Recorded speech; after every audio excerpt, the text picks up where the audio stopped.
In this exercise tutorial, I'm going to be showing you how to do a seated Zottman curl with an isometric contraction on the lowering phase of the exercise. Now, firstly, I'm just going to show you the Zottman curl, and then I'll go through that isometric part. Now, isometric means a contraction without movement, and we'll come on to that a little bit later. So firstly, I'm sat here on a bench. I'm going to have my lower back, mid back and upper back all in contact with the bench when I do the exercise. My head, however, is going to be off the bench, so I'm not going to have my head in contact with the bench. I've got my feet together here. That's to bring my thighs in, so I don't want to be in this position where I'm going to knock my thighs during the exercise. So firstly, I'm going to pick up the dumbbells, bring my shoulder blades together.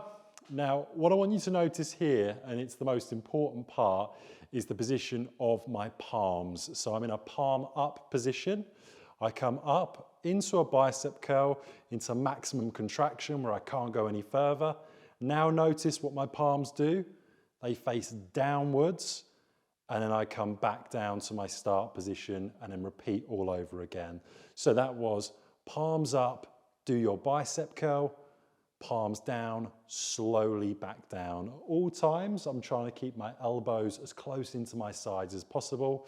Now, to put the isometric contraction in, you're going to do everything the same on the upwards phase. The lowering phase, you're going to come halfway down, pause for 2 or 3 seconds, and then back down.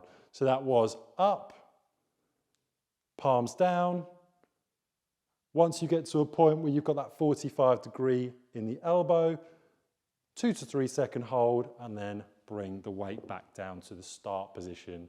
Now that would be a variation where we're emphasizing the brachialis muscle a little bit more than your usual seated Zottman curl.